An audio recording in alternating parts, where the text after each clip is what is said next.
The car stopped in front of Naha Airport for a while, and then I saw a surprising pair get aboard.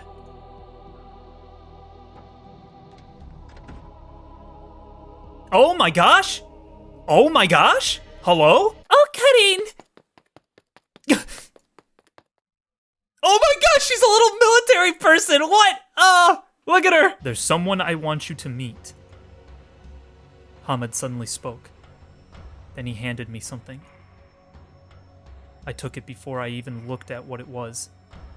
When I checked, it was a normal smartphone. No way. How's it going, everybody? HoodlaMutt here, back with some more Steins Gate Zero. And last time, things kinda hit the fan. We we had a Christmas party. We invited Maho, Dr. Leskinen. Things were great. We were setting up Daru with freaking Yuki, and had some little hijinks going on. And then we played the music that was on one of the music boxes that one of them got as a gift for this Christmas party, and it reminded Suzuha. She realized that was the song that Yuki had sang to her, which was the song that her mother obviously then sang to her growing up. And as that was playing, we got hit by reading Steiner, and something happened in the timeline, and it changed. So now we changed time somewhere, either because that happened or someone found the time machine and started screwing with it and did something with that. I don't know. I don't know if it was the music box or something else. There's a couple of different variables, none of which I'm really sure of being the culprit. So we're just getting right back into it. Here we go. For the first time in almost 4 months, I felt like the whole world was twisting. Who was it? Who had changed the world line? I didn't do anything. I hadn't interfered with the world. So why was the world doing this to me? Oh, crap. I opened my eyes. Things had already taken on different colors. The world kept wavering until once again it became fixed to a single point in time. I wasn't looking at a warm, cheerful party in the lab anymore. Yeah, what the crap? I was outside. It was raining. The rain was falling on my face in drops so large that it hurt. It was midwinter rain. It was freezing cold, and I could feel it sapping the strength from my body. What the crap, dude? Did we just switch to the timeline where everything is, like, really screwed or something now? Oh, no. My view stopped twisting. I was staring at the broad back of a man I didn't know. I could hear the sound of many boots stamping through the mud, mingling with falling rain. The stench was terrible. The smell of sewage was so strong it hurt to breathe, and it was mixed with the awful smell of burning rubber and plastic. Where was I? What was I doing right now? Things around me had changed so much. I tried to understand the situation I was in, but my brain was having an awful time keeping up. We're almost there. Hang in there. When I stopped, a rough hand patted me on the shoulder encouragingly. I looked around to see a man my age, with a strong, powerful face. It was a face I'd never seen. I didn't know him. Probably. The man was wearing the camo outfit and equipment I'd often seen the self-defense force wear on the news. He was carrying an assault rifle on his shoulder. There were 7 or 8 people around me, all dressed the same. They surrounded me in a circular formation and walked forward silently, as they kept a careful eye on the area around them. This music's pretty intense, holy crap. Are these people the self-defense force? And then I realized I was wearing the same camo uniform they were. I'm in the SDF too? I touched my bicep to check, but there was no muscle. It was flabby and weak. Unlike the others, I wasn't carrying any weapons. Then what was going on here? It felt like these 7 or 8 tough-looking SDF guys were all guarding me. Since when was I that important? Did he just jump to a timeline where he's in the Resistance now? At this point in time? Is that what happened? Oh no. Still confused, I dragged myself onwards. Where was I anyway? It was a long path filled with dark brown mud. The walls formed a tall silhouette to the left and right. The path was filled with garbage and concrete rubble, and sometimes we had to force our way past it. I looked up past the high walls. Despite the rain, the moon in the night sky was strangely red and a little too bright. It was thanks to the moon that we were able to walk down a path like this without flashlights. Huh? Sound. I heard a sound. It was the sound of water. I looked over and saw a hole opened in one of the walls. Filthy water was pouring out. The water formed dozens of little rivers that blocked our path. So that was it. This was the bottom of a river that had dried up. What looked like high walls were the river dikes. Where are we? I turned toward the man, who had spoken to me a bit ago, and yelled so that my voice could be heard over the rain. Shh! Don't make any loud noises. Oh, sorry. We're almost through the city's center. If we can make it to Nerima Garrison, there will be a car waiting for you. So just keep walking. But his words cut off there. Everyone seemed more tense than ever. One of them grabbed me and pushed me toward the side of the riverbed. Everyone put their backs against the wall and held their breath. I could hear the sound of a helicopter's rotors in the distance. What the heck? No, more than just one. They were getting closer. I had no idea what was going on, but I could feel my heart start to beat faster. Get in the shadow of that car. Past several meters of rubble lay an overturned car. It must have fallen into the riverbed after the water had disappeared. The entire body was bent inward, and the roof was completely crushed. I lay down in the stinking mud and slid into the shadow of the overturned car.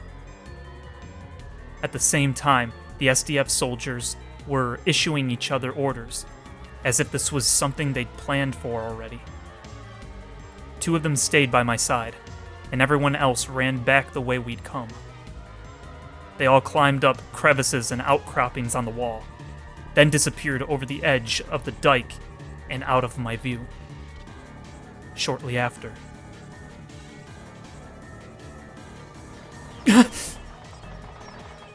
Those were gunshots. And not just a single shot from a handgun, or anything like that. This was the sound of war. I could hear the helicopters get further away, drawn by the gunfire. Oh no. In this world line, was Japan at war? The Third World War. I remembered Suzuha's words. I happened to look inside the crushed car. I could see the corpses of a man, a woman, and a small child hanging upside down, still attached to their seatbelts. Oh my gosh. They were all covered in dry black blood. They looked like mannequins at a bad haunted house.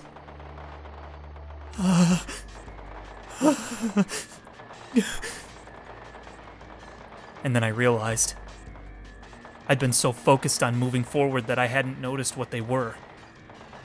But I'd seen similar mannequins sunk into the mud. I could see their arms, the bones, and ragged muscle exposed to the air, reaching up to the sky as if seeking salvation. I put my hand over my mouth to stifle a scream. Those weren't mannequins. Now! Get alongside the wall and move! Huh? We're changing the route. Come on, stand up! He pulled me up.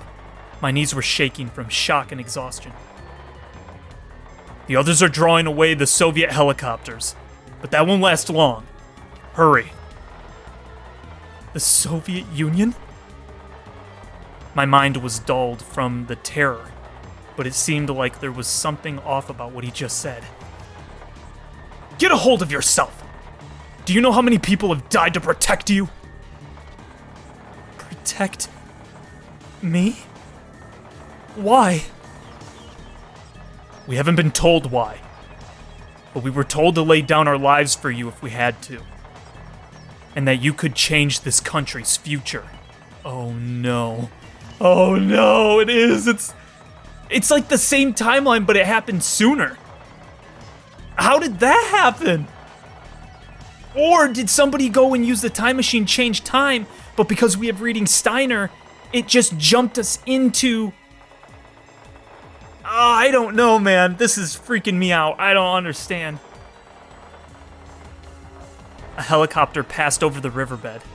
The bright searchlight passed by for a moment, but thankfully the shadow of the dike hit us.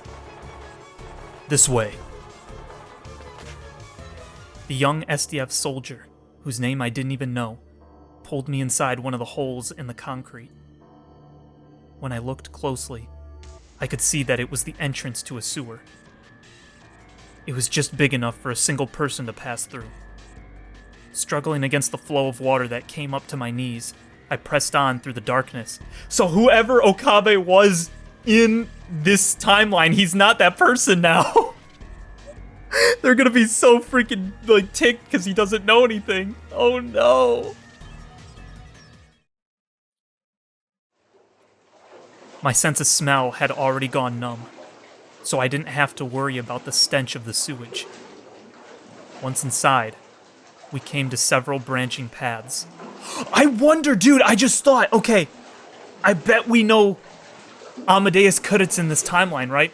And so she said that even if something happened to where something didn't make sense in the timeline, right? Like, or not in the timeline, but in her memories, that because her logs were backed up, it would recalibrate and she would then, like, quote unquote, remember. Does that carry over through time? It does. I don't think it should, right?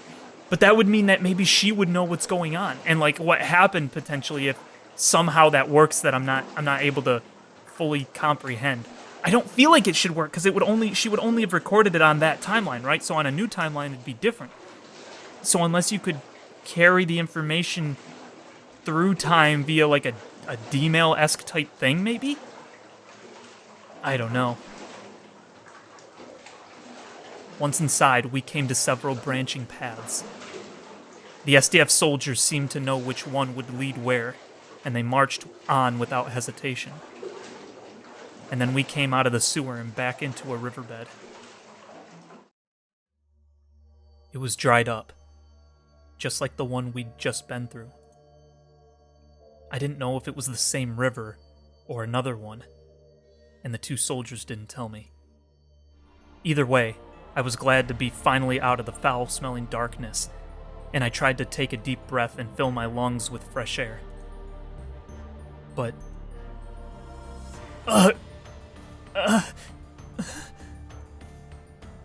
Halfway through, I realized that the riverbed smelled even worse than the sewer.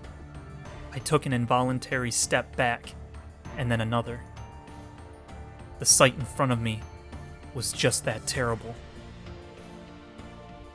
What was once a riverbed was now filled with bodies.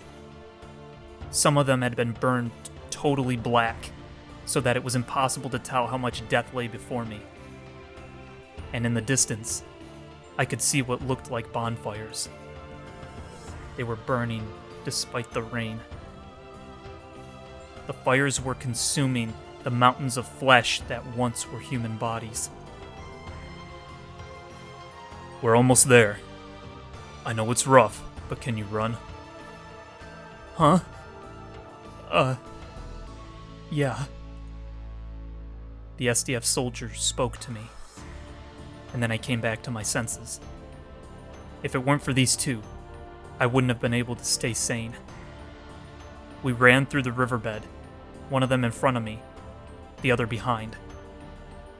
I could hear the constant drone of the helicopters above me. Sometimes the searchlights got very close. Each time they did, I hid in the piles of bodies until they passed. I'd seen this many times before as I'd wandered through the world lines.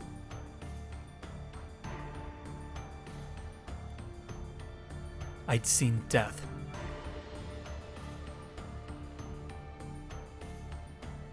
I'd seen the moments when people had died.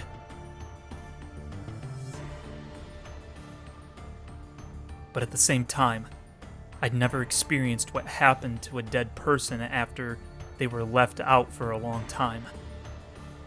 More than fear, more than sorrow, the thing that hit me first was the smell of death.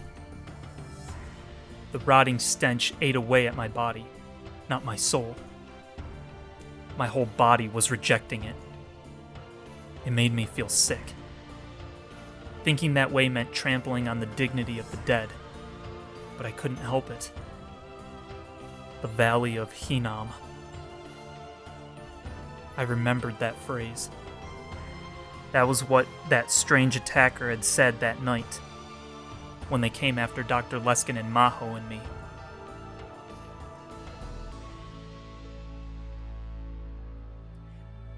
It is better for you to enter life with one eye than to have two eyes and be thrown into the Valley of Hinnom. Making a mockery of the Bible, bro. Better stop that right now. That valley was the origin of the word Gehenna, meaning hell. Oh, I didn't know that. Okay.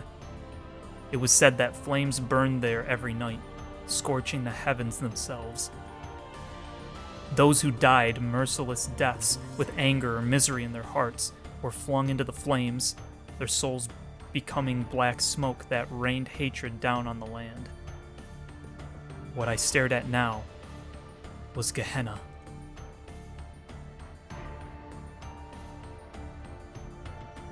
The two soldiers led me to a half-collapsed subway tunnel.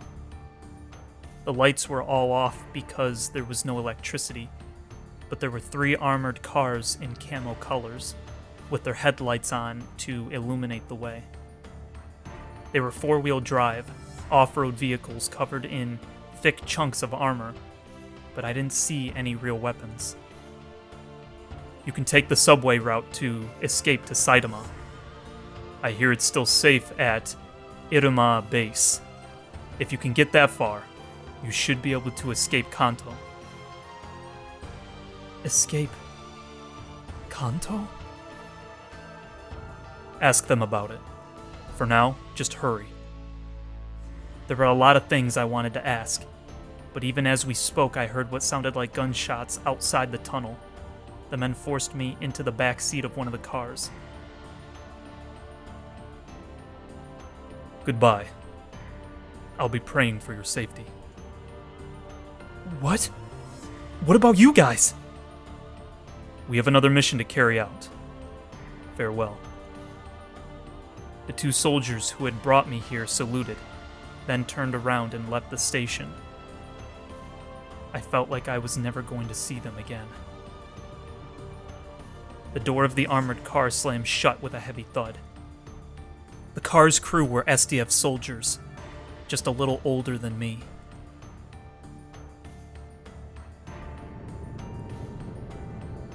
The diesel engine kicked to life, and the car raced down a tunnel that had originally been designed for trains.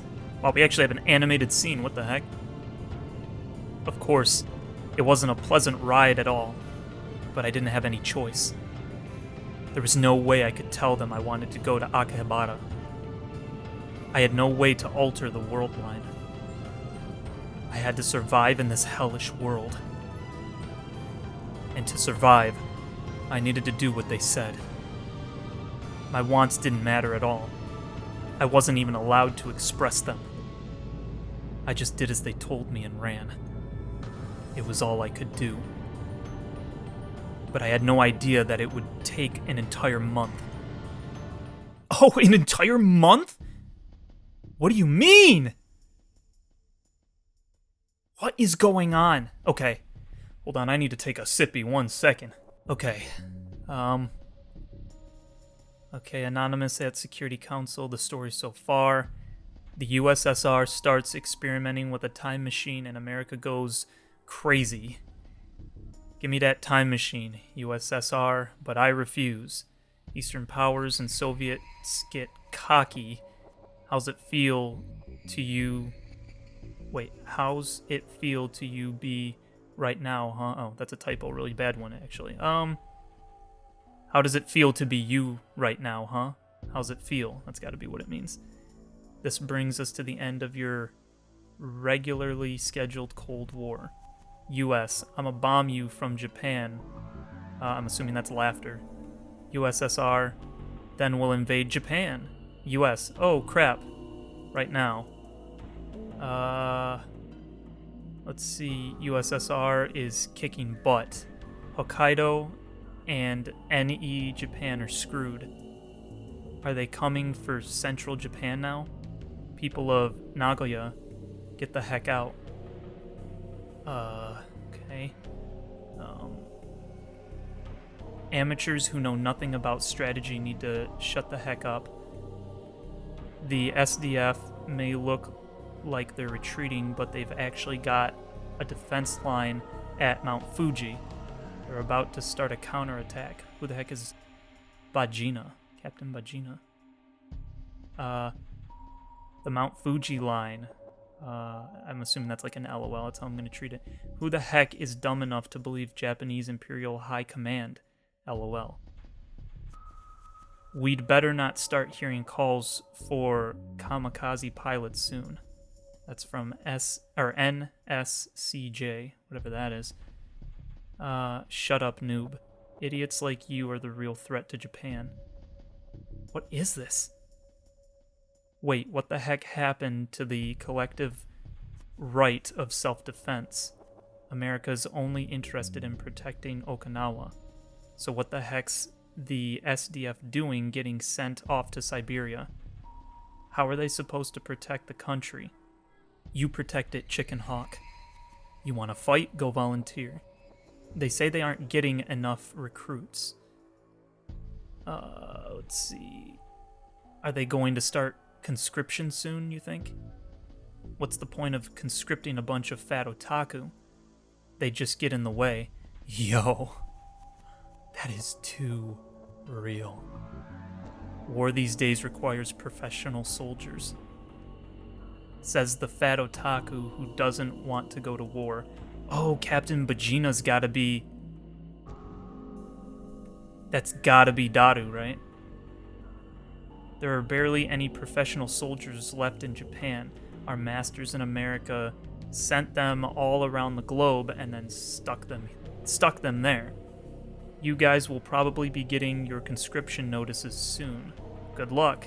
I'm a chick, so I don't care. In other words, if we get a sex change, we don't have to go, right?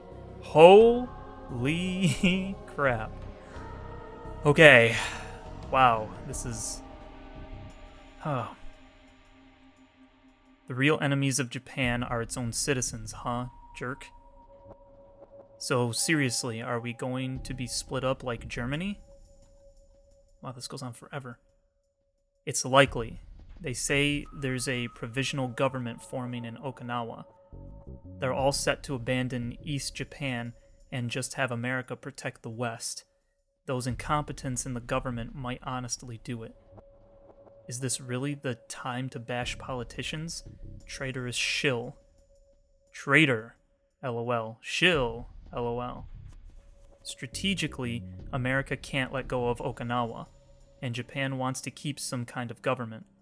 That means that making a provisional government in Okinawa is the best option. You bashed the heck out of Okinawa up until now, and now you're telling me this? Shut up, traitor. So if I'm a traitor, what are you? If you're posting on @chan right now, that means you either fled the country or ran to Okinawa. I can't read that because the skip thing is in the way. Is that what that says? Yeah. Is this today's you don't get to talk thread? Huh. Okay.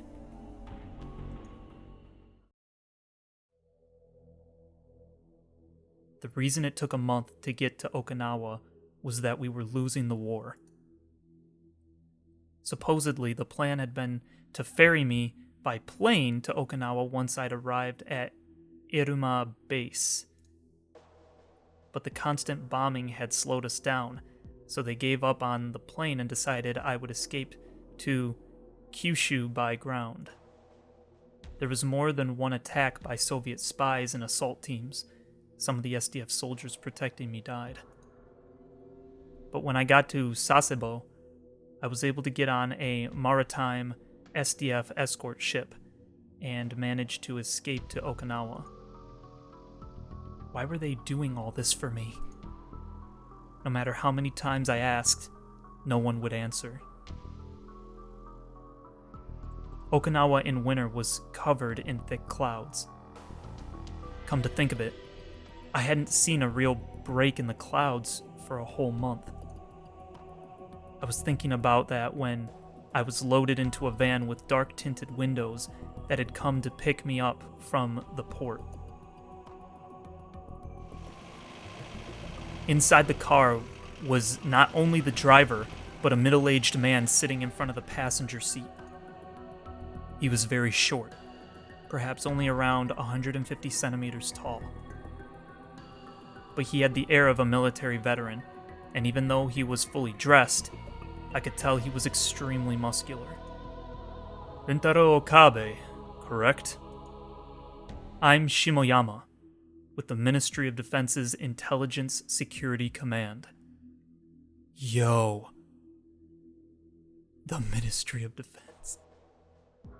Guys. I'm telling you, this is almost too real. Holy crap. We're going to make a stop at the airport, and then head to the Okinawa Defense Bureau in Kadena.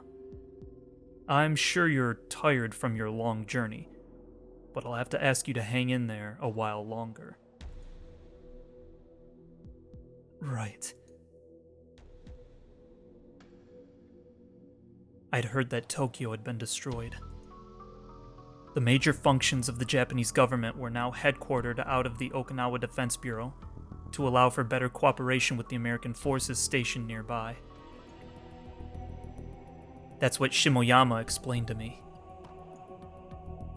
In other words, the place I was heading to was the core of Japan's defenses. Once I arrived, would I understand why I was so important that all those soldiers were willing to die to protect me?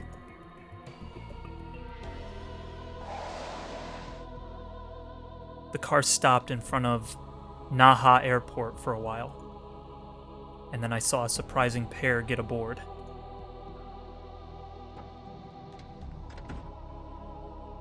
Oh my gosh! Oh my gosh! Hello? Oh wait, that's Fubuki! She would know! She would be in the same, she'd have the same mindset right now. Cause she had reading Steiner too! Okabe! Wow, it's really Okaring! You're... Yuki and Nakase! I wasn't expecting to see them there. But they were the first people I knew who I'd met since coming to this world line. That alone was almost enough to make me cry. But still, I couldn't just sit there and be happy. What about Mayuri? Do you know where she is? She's fine. Yuki nodded as if trying to make me feel better. She was just with us. Just with you? That's right. Mayushi and Rumiho and Luca and Kare.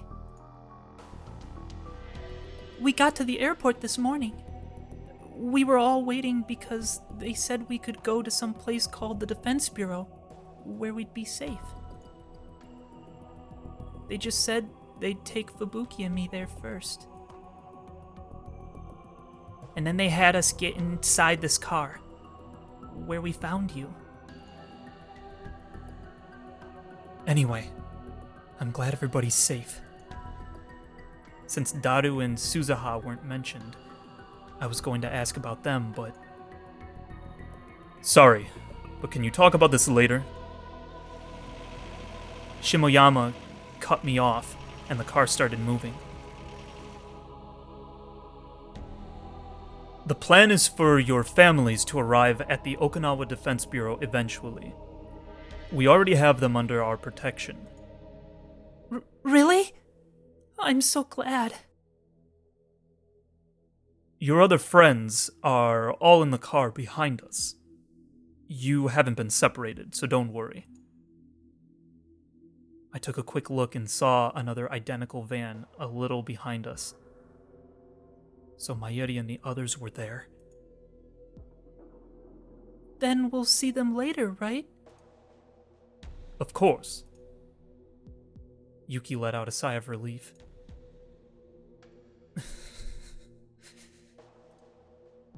But then I started to wonder about something else.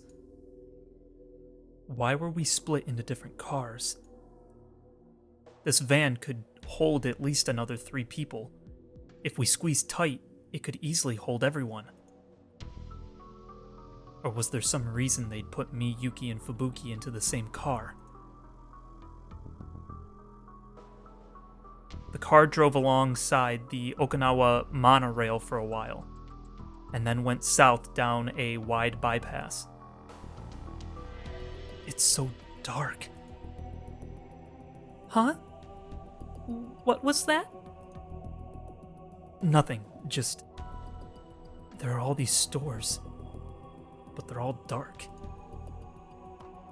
There were lots of franchise restaurants, big supermarkets, cafeterias for tourists, and rent-a-car places all jammed together along the side of the road. But all of them were dead silent, and their lights were turned off. Barely any of the street lights were turned on, and the only cars were Japanese and US military vehicles. I didn't see anyone out walking. There's a blackout in effect, as well as a curfew past 5 p.m. Okinawa may be safe, but this is still wartime. Things can't be like they were. I can't wait for the war to end and everything to go back to normal.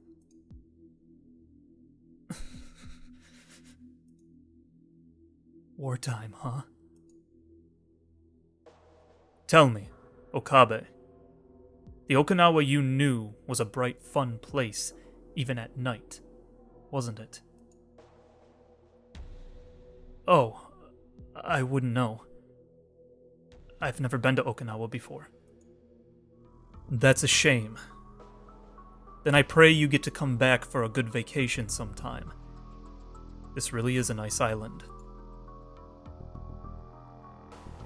The car headed up from the bypass over the land bridge, and then to another road. We quickly came to a long tunnel.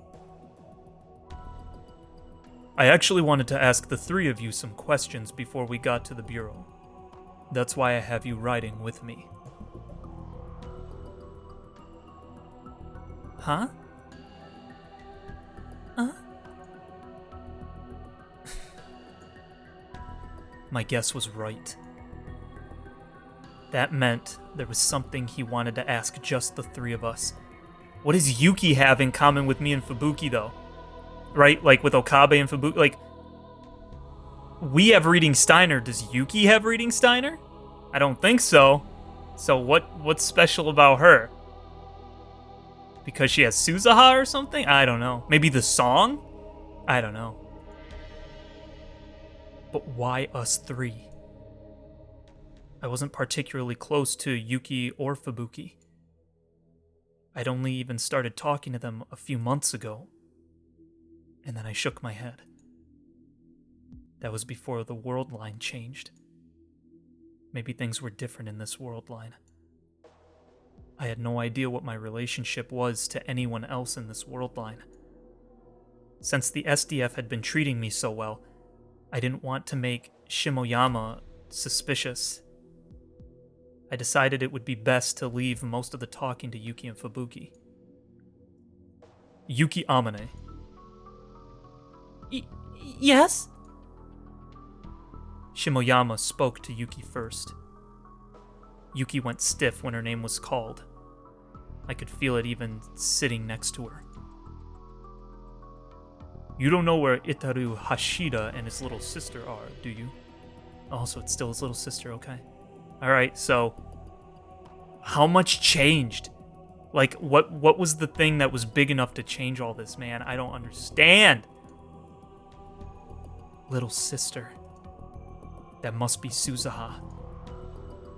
That would mean that even in this world line, Suzuha had come from the future and gotten to know Yuki and the others while pretending to be Suzuha's sister.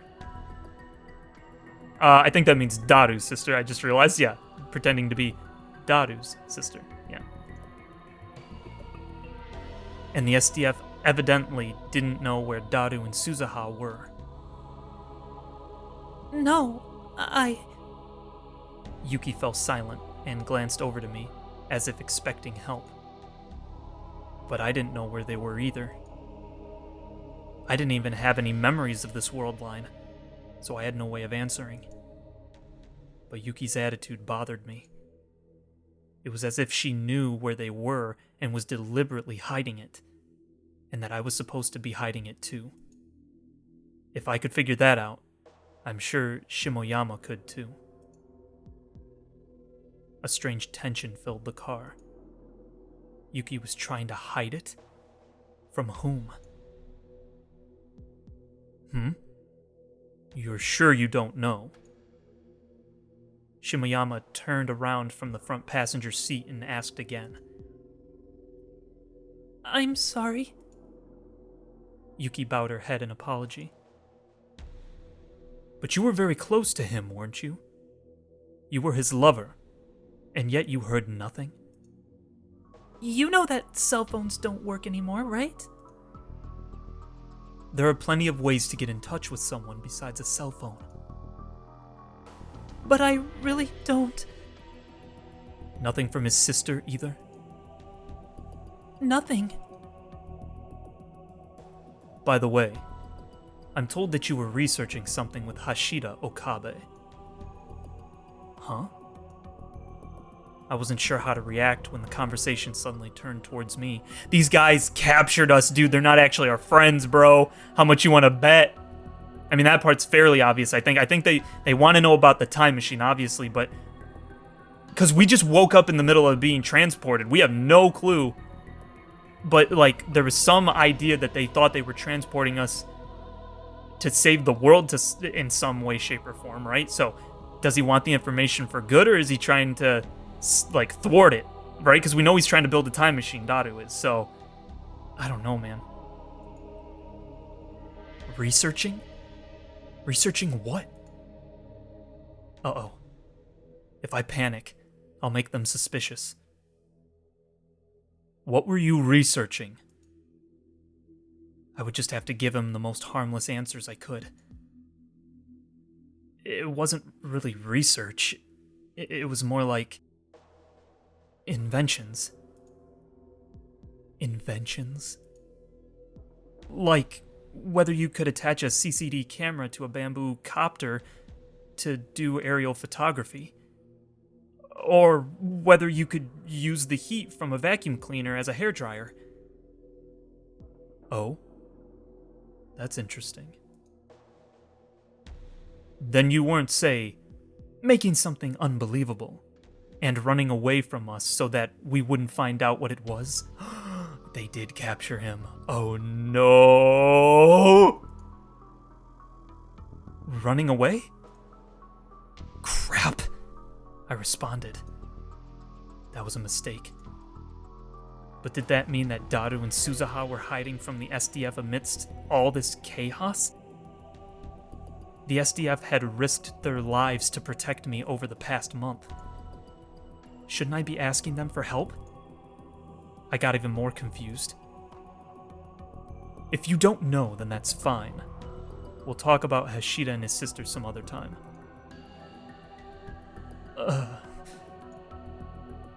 Somebody, please tell me what the right answer is. How am I supposed to respond here? Katsumi Nakase. There was something else I wanted to ask you. Me? This time it was Fubuki's turn to jump up in her seat. No. Don't get so nervous. It's nothing big. Or so Shimoyama said, but Fubuki was clearly starting to get scared. Her reaction was strange. It was too strong. Maybe the self-defense forces weren't simply protecting us. For one thing, there was no way normal civilians like us merited such important treatment. But then, what were they after? No. I could guess. The time machine. This war started with Russia's time machine experiments. And of course, Nakabachi was involved. I'd learned from some of the soldiers that even in this world line, he'd sought asylum in Russia. And Suzuha was a time traveler from the year 2036. If Suzuha was here in this era, that meant that it was Daru who made the time machine and brought her here.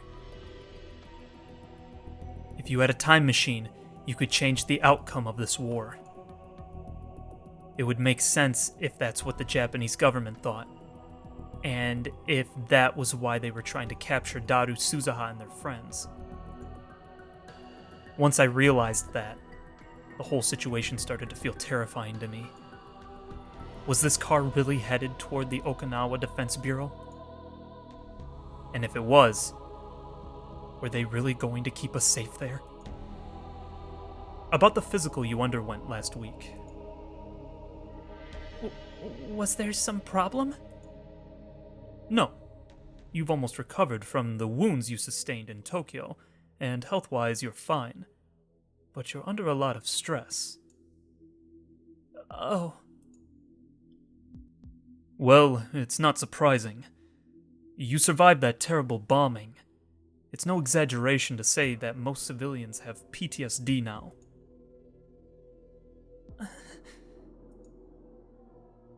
But it seems that your symptoms are a little different than most people's. Yeah, 'cause she remembers, that's why. You have very realistic dreams, for example. In particularly severe instances, they could almost be called waking dreams. I'm told at times you lose the ability to tell the difference between dreams and reality. Isn't that just PTSD, though? Fubuki was too scared to speak, so Yuki interrupted curtly. It was rare to see Yuki act like this. If nothing else, I'd never seen it before. It was plain now.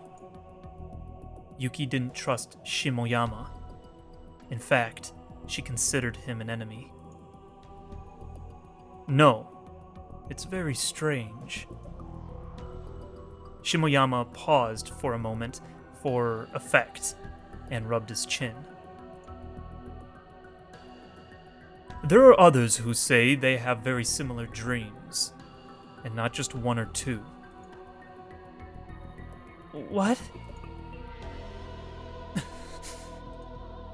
Of course, the degree to which they suffer from this problem changes, but we've found more than 10 in Japan alone. They exist in other countries, too. Well, we've only got information from the West. That's just a coincidence, isn't it? Fubuki was incredibly frightened, so I spoke in her place. You've heard of Puchin, right? Suddenly, Shimoyama turned his gaze towards me and asked me a question. Puchin? The Soviet General Secretary, right? Are you talking about Putin? You just couldn't use his actual name? Is that what you mean? I almost said the President of Russia, but managed to stop myself. The Soviet Union still existed in this world line. Puchin's title was General Secretary, not President. I'd heard that during my time in Iruma. Oh! What the frick? So the Soviet Union never got broken down in 91 in this timeline. That's what happened. Oh my gosh. Correct. But interestingly enough, Nakase referred to him as the President of Russia. What? I'm sorry. I wasn't paying attention, and I'm not really what you'd call a good student. No, that's not it. It's one of the strange things about all the people who have these dreams. They all call him President Puchin.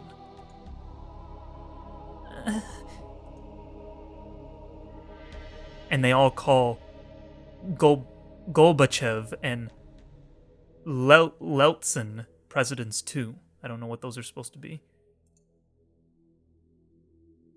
That's why the scientists have started calling it President's Disease. Not a terribly clever name, if you ask me. No way. Is he talking about reading Steiner? There was a strong chance that people besides me had that power, even if not as acutely. I'd never found out for sure, but what Fares had said in the Alpha World line certainly suggested it. So it was certainly possible that Shimoyama's waking dreams were actually the effects of reading Steiner. If they were all aware of the world line shift a month ago, just like me, if Fubuki had the same memories of the other world line that I had, it would make perfect sense that she called Puchin a president. Gorbachev? Yeltsin? You don't know them? Didn't they teach you that in world history? I only took science classes in high school. I thought everyone knew about them. Do kids today not know who they are? I find it hard to believe you're all that ignorant. I'm sure you know about Gorbachev and Yeltsin, right, Okabe? Yeah, I suppose so. And Perestroika and the fall of the Berlin Wall. Yeah, they were in the textbooks. Uh-oh. No, the Berlin Wall never fell! It never fell because the Soviet Union never got overturned. Oh no! The second after the words were out of my mouth, an alarm went off in my head. No, yeah, because the Soviet Union's still around, dude. Something was wrong. There was something strange about what Shimoyama was saying. And then I realized. The East and West were caught up in the middle of a world war. How could the Berlin Wall have fallen? And could Gorbachev really execute Perestroika? I can't say it. By the time I realized he'd tricked me, it was too late. My panic appeared on my face.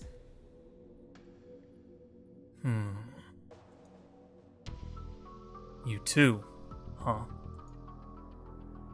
And you were deliberately trying to hide it, weren't you? So the information was right after all. You know something important. Listen, Okabe. I want you to tell me. Shimoyama suddenly laughed. It was a bitter laugh, almost eerily so. Gorbachev? Yeltsin? Who are these people you all keep talking about? Oh my gosh. We don't have any data on them, and neither do any of the American intelligence agencies. That data doesn't exist. What? They just straight aren't there? What about Putin? In this case, is he not there? Doesn't exist? I looked over at Yuki.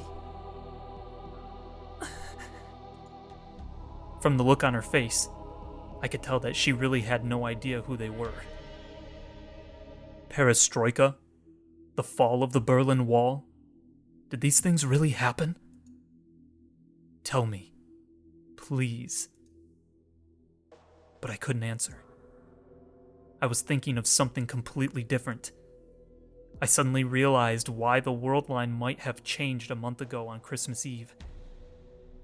What if Russia used the time machine that day in an experiment to change the past?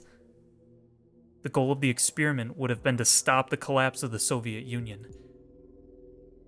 And if the result of them changing the past was this world line,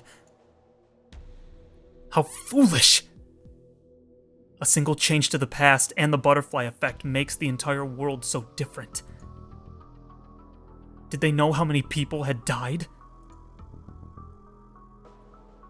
Have you and your friends really experienced the history of a different world? I just can't believe it. It's just nonsense cooked up by some crazy scientists. He was about to push me further when we heard the sound of an incoming call on a cell phone.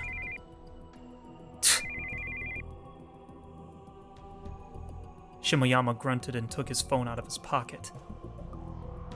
This is Shimoyama. Yeah, we're on our way to the Bureau. What? What do you mean? Darn it! That's the problem with these idiots. What country do these politicians think they're working for? Shimoyama's fingers slammed down on the end call button so hard I thought the phone would break. There was a look of rage on his face. We're changing our destination. Head to Kadena Base, Gate 2. His words were filled with irritation as he spoke to the driver. Changing destinations? Who was he just talking to? As I sat there confused, Shimoyama started to call someone else. This is Shimoyama. We're changing our destination. We'll meet at Gate 2 at Kadena Base. That was all he said before he hung up. What's going on? The situation's changed. Okabe is heading to a US military base. From there, he might get to take a fun trip on a US Air Force plane to America. What? America? I'll ask them to make sure you get first-class accommodations, but don't get your hopes up. They don't listen to us any more than you'd listen to a yapping pet dog. Why America? I don't know if it's the CIA or the NCS, but someone wants us to hand you over. But why? Ask them yourself. And then he turned back towards the front and fell silent, refusing to answer any of my questions. Wait! What if? Oh! What if Kurtz didn't die? What if Kurtz didn't die? Oh! What if? Wait, but what? She wouldn't ask for us, right? But if it changed enough, she wouldn't have come to Japan. Maybe she was in America. But no, because she freaking. Oh no, I don't think that would make sense. I don't know, but what if, dude? Okay. And then he turned back towards the front and fell silent, refusing to answer any of my questions. The car went down the road for a while, until we got off at an exit that read South Okinawa.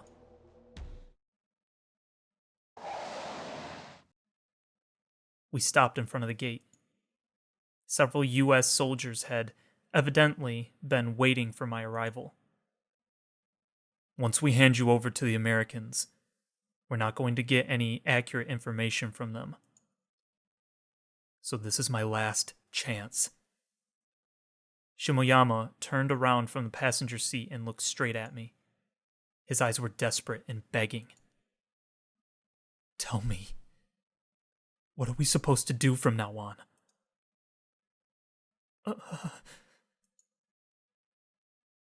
Please.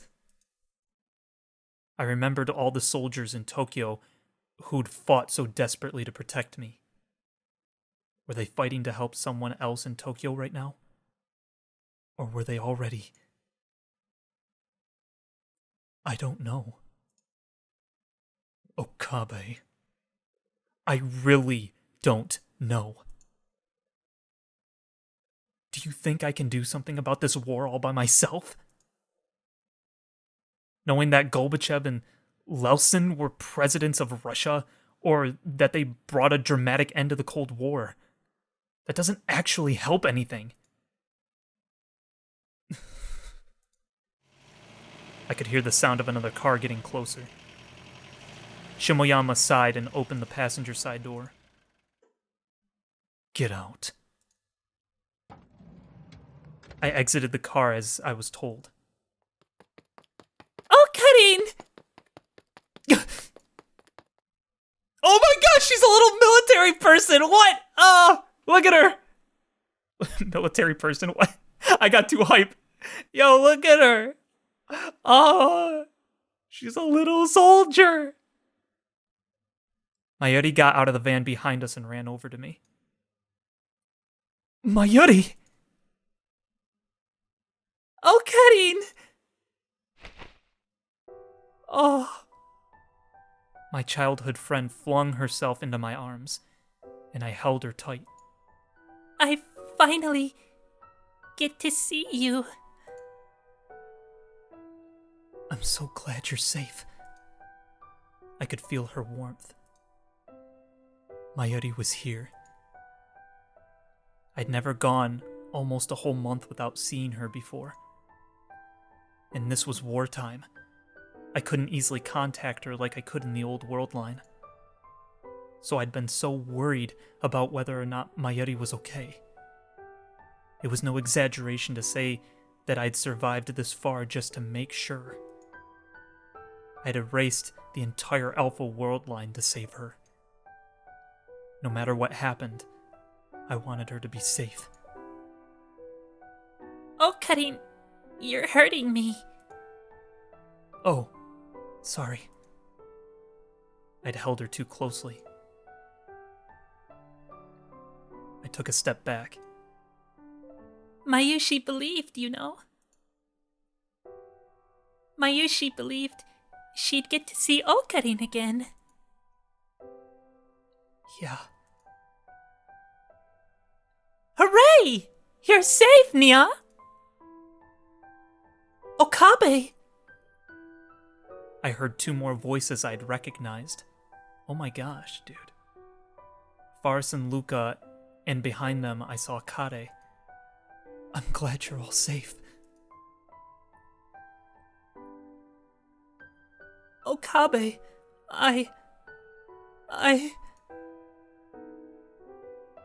Lukaku. I felt myself getting choked up too when I saw Lukaku cry. I exchanged greetings with Kade too. Fubuki had grabbed onto her like a little kid. She was still pale and trembling. Faris. I guess you're not wearing your maid outfit for once. It's been a long time since anybody's called me Faris, Nya. She still says Nya. Faris spoke sadly. Then she put her hand around my neck and held me close. Her little pink lips got close to my ear, as if she was about to kiss me. Hey. What was going on? Don't be so embarrassed, Nyan. She laughed mischievously. Then Faris, no, Dumiho Akeha, whispered into my ear while pretending to kiss me. Be careful. Don't trust the Ministry of Defense or the Americans. Adults are all liars. none of them tell the truth. That's right.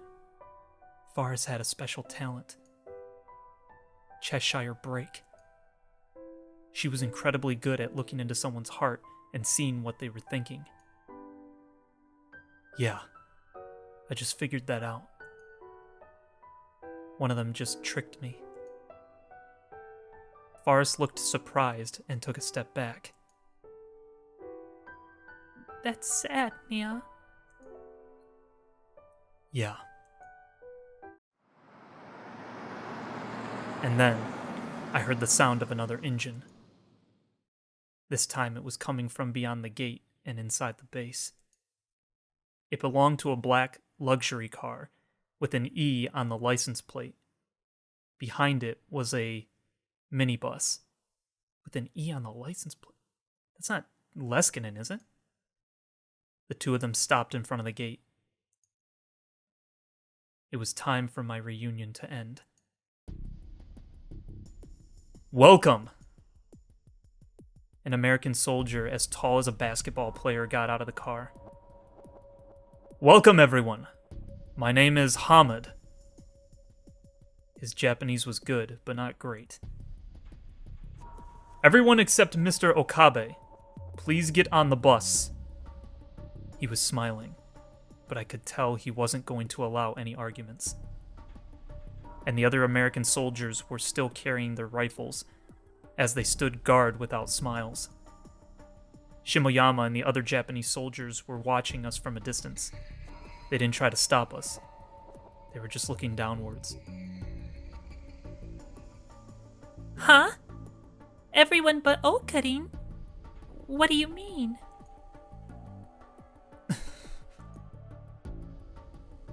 There's no need to be scared. We're just going to talk to you a little, and then we'll send you right to the Okinawa Defense Bureau. Come along.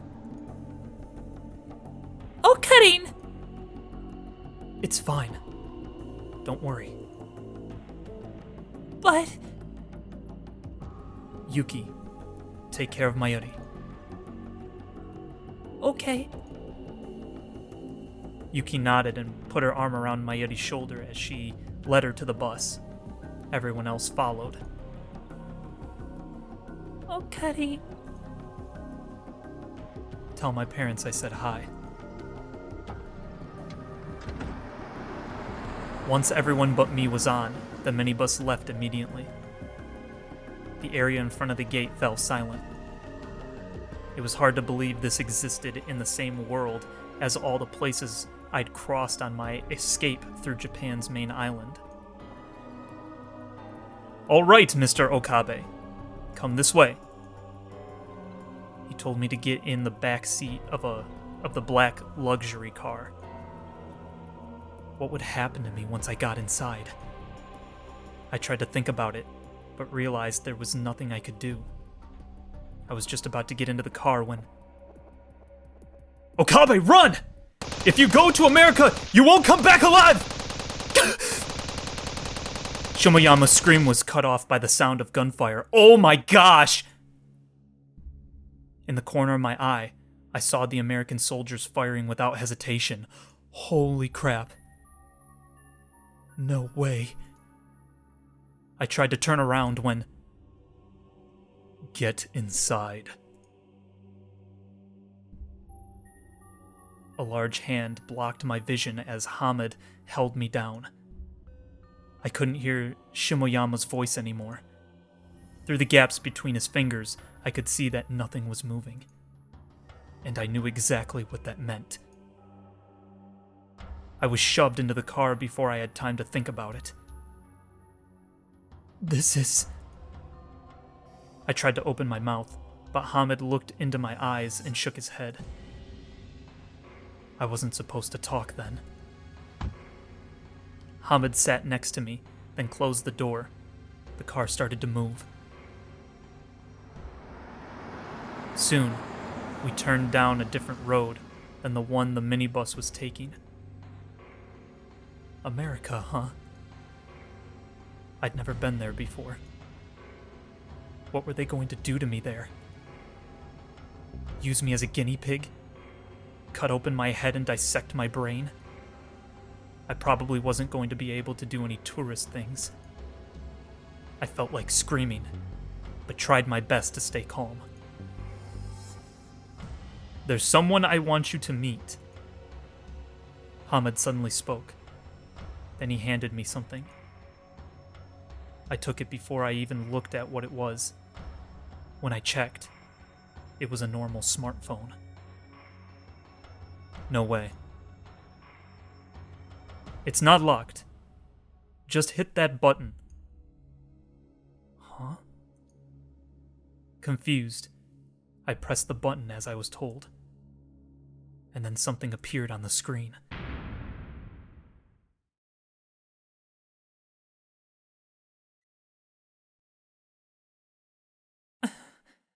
I knew it! Cudits? It was the Amadeus Cudits Makase. Why does the US military have Amadeus? I was about to ask Hamid when, for the first time in about a month, that feeling came back. "What the frick? What do you mean?"